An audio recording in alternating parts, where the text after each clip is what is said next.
All right, everyone. Thank you for joining us for our member spotlight. We have Stephanie and Dan Perelstein who are joining us. How are you all doing today? Doing well. We're doing great. Yeah.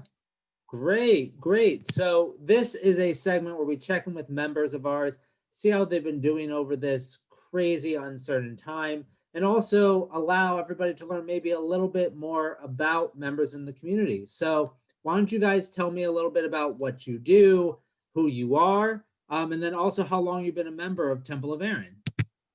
Sure. So I'm Dan Perlstein, and this is my wife Stephanie. We also have two sons. We have Ethan, who's in first grade, and Jonah, who is in seventh grade. And we live down in Lakeville, and so our kids are in hybrid right now. I'm a band teacher. I teach in the St. Paul Public Schools, so this is my 14th year teaching. And do you want to talk a little bit? I'm a medical assistant at Northfield Hospital and Clinics. So I'm working here in Lakeville in my community. And I think we've been at Temple of Aaron for a little over a year. Is that right? Yeah. About a year and a half. Yeah, a year and a half, I think. Great, great. And so Dan, I have to ask, as somebody who's been in music, and I have my father, he plays clarinet, as does my nephew. Favorite instrument as a band teacher and instructor? What's your personal favorite? Well, definitely clarinet. You just mentioned it. Yep, clarinet. That's what I started on when I was a little kid, a billion years ago, and yeah, and I love clarinet. It's so much fun and it's so versatile. And I've played a lot of klezmer stuff in the past, so there's a very personal connection with it. Yeah, that's amazing. Yeah, Jewish tradition. We love klezmer. What can we say? Yeah. We love ourselves some clarinet. That's what I grew up hearing. I couldn't play. I sang. That's what I did. Sure. But my dad has passed along the klezmer clarinet ability to my nephew, and he absolutely loves it. They play together. It's adorable to see. So you guys said you've been members for about a year and a half, maybe a little bit longer than that. You guys have been able to see a lot of sort of the different sort of programming that we've done, whether it be for young families, for the retreat, for just normal Shabbat. I'm curious, in your time as members, what has been your sort of favorite thing or favorite program that you've had us do? You can give us one or two if you like. I know what you're going to say. Well, actually, no, one of my favorites is, there was two of mine, actually. One of them was the Simchat Torah program that they did. That was super cute. The kids really loved it. And it was actually my first time really doing a Simchat Torah program where I actually went and had a really good time. Is that terrible to say? Well, maybe. And then I really like the Kilihat Shabbats. Those are my favorite. Yeah, and I think if I had to choose just one big event, it would be the Kala from last year, and that was just absolutely amazing. And that was probably the one thing I think we missed the most when we started to lock down. You know, that was one of those big decisions we were kind of waiting for, and we kind of knew it was going to be canceled, and so that was heartbreaking. I think we really liked that Kala. Yeah, that is what Dan thought I was gonna say, yes, but then I tripped him up. You did, but Kilat Shabbat I thought would be real close too, because Dan's usually part of that inner circle. He was gonna say, but I stole it. Oh yeah, so. You each just stole each other's. That's okay. Yeah, no, I missed the Kilat Shabbat. It's been something that I know Dan and April have both been part of the inner circle, as it were, and it's really a special thing. And it's interesting, those things that not that you don't necessarily are so surprised that you miss, but those things that you sort of miss. And like, we have been, I think, missing interacting with each other, going to the same type of services that we like. And those are sort of expected. And so my question is, what is the unexpected thing that you are actually missing? And so, as I shared pre-recording, is you never thought that when you would pass somebody by and you couldn't see their mouth, you couldn't see a smile. And that's such a very easy way to a nonverbal cue, right? And those are those things that you're just like, oh, wow, I didn't realize I missed that. So is there something that you're missing that you didn't expect to be missing? Yeah, I think the thing that comes to mind is really similar. The first thing I thought of is the same idea of I miss just being able to go to the grocery store or the gas station or just go somewhere random that, I would have never thought about before, and just simply look at everybody and smile and talk and ask people how they're doing, and just those little social interactions that I never thought about so much. And I miss those a lot. So that, I feel like that's affected my day to day. Yeah, I really miss that a lot. Yeah. What about you, Stephanie? I just kind of miss the whole like not having to really think about a lot of stuff before having to go do stuff. Now it's like we really have to really pre-plan everything, and I'm not the best pre-planner, and I lose my stuff a lot, and I inevitably don't have a mask when I need one, and that you have to be so much more aware, right? Yeah. Like April, when she goes to the train, is all of a sudden like she'll come back 5 minutes later after she had already gone down 5 flights and had walked a little bit outside, and she's like, my face was a little bit cold, and I realized I wasn't wearing a mask. Like that kind of thing. Like, I'm not super unorganized, but just like I forgot it, and I should know better. It's been like this, but it's just still not natural. Yeah. The other thing that's so interesting to me is like, do you remember when you used to shake people's hands? That's 7 months ago, was like, especially in like the Jewish community where we were kissing the Torah, hugging and shaking hands as we were walking around the sanctuary. It's just like, I don't think we're really gonna do that again ever. And that's crazy to think about. Right? That's like a very insane thing. But for better or worse, the realities of the world have made us have a little bit more time to maybe binge watch or want to binge watch. One thing to do with my patients instead of shaking their hands is sometimes I'll walk in and like curtsy, just to make them laugh. There you go. Curtsy. I've been doing elbows. The elbow bump. Elbows. There you go. The curtsy though has usually made them laugh because they haven't seen it in a long time. I'm gonna start that. Yeah, I like that. I think we should reintroduce the bow and the curtsy. The bow, they love it. The bow and the curtsy. I like both of those. As a former musical theater guy, I appreciate both of those. But as I was saying, we've all had a little bit more time or have needed to distract ourselves from reality, which means Netflix, Hulu, Disney Plus, lots of Hamilton, whatever it might be.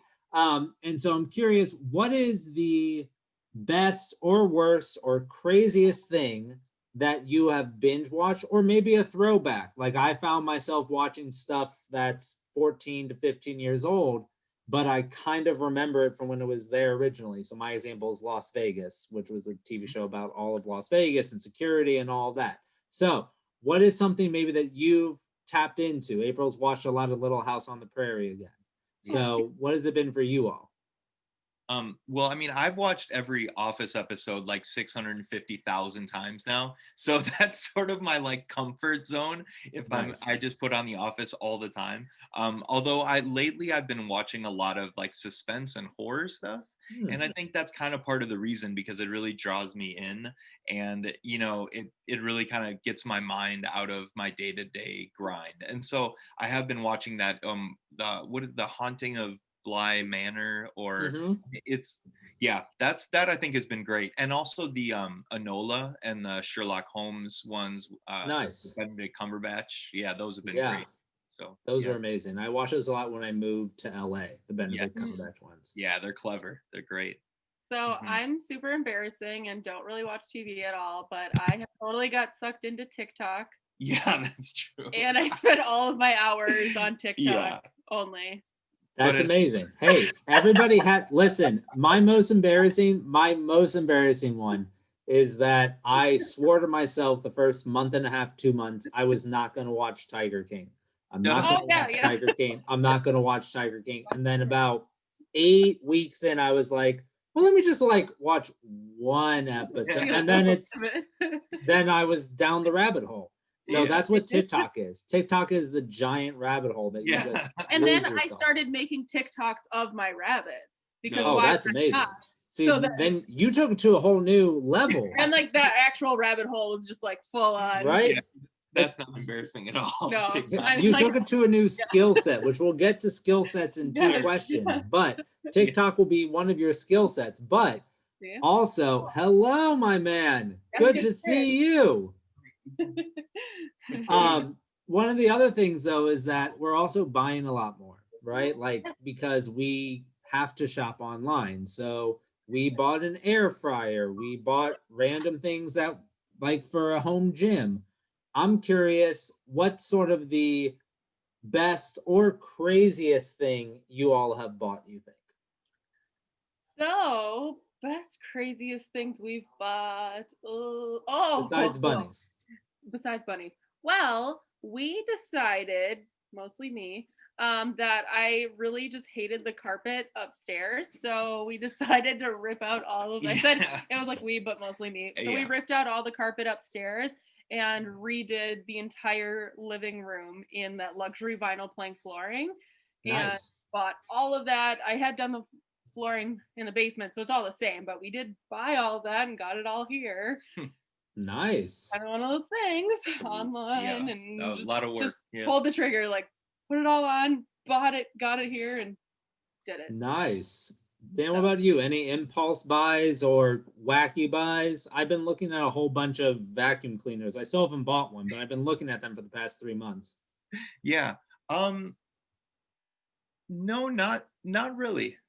Yeah. Good for you. Yeah. May we all have both of your discipline and make it practical, things that make sense. You know, as I said, we have an air fryer now. We've been looking at random things. I was like, now that we have a dog and more hair shedding, I'm like, I really could use a Roomba or an iRobot, but then it's gonna scare the dog and the cat might stand on it and not know what's going on. There's a whole lot of different areas with an iRobot. But so Stephanie, we were talking about new skills or things that we're doubling down on in terms of hobbies or skills. So what are sort of the skills and hobbies that you've either tried to learn or that you have, I said, April's making way more blankets than she used to ever, but that's a skill she had and knew. But is there anything that's new that you've been doing or one that you're just trying to tap into again?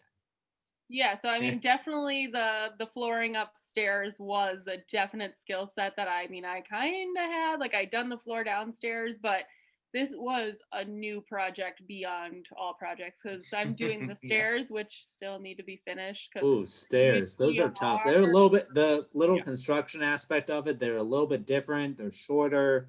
Everything's perfect. Everything looks beautiful, and the stairs are still there. So I have it. I know what to do. I escalator. Just need motivation. Escalator. Just put an escalator. Escalator. There you go. That's way simpler, clearly. Next, 1 a.m. purchase on Amazon. Yeah, and then of course all the pets. That's a pretty a time-consuming hobby. Yes, because then I started fostering bunnies during the pandemic, which a lot of people know. So as official bunny fosterer. So do you still have any bunnies that you're fostering, or are you not? No, our bunnies just got adopted out, which was super exciting. So now we just have our 2, Bun Bun and Herbie, that are officially ours. We adopted another bunny, so now we have a bonded pair, which is great. So and then we have a total of 5 chickens, because over the pandemic we decided that I needed 2 baby chicks to raise. Of course. So we've had a lot of increase in animals, and still 1 dog, because that's harder to convince Dan to get another dog. I believe after this weekend's snow, I agreed in June to have a dog, and now in October I'm like, why did I make this agreement? Because now I have to wear snow boots, even there's just like this much snow. I still have to wear snow boots because that's of course where the dog goes, is where the snow is. Of course. And she's a puppy, so she doesn't really understand what snow is, so she hops in it. Oh, yeah. So that's a lot of fun. Yes. Never had to train a dog in snow before. But so thank you all so much for being on the Member Spotlight, for sort of giving us a eye into how you all are doing, in sort of introducing or just shedding some more light into who you all are, even for those people who have seen you, and can't wait till we can all be together again, and miss you greatly. And thank you all so much for being on the Member Spotlight. Absolutely. Thanks for having us. us. Yeah.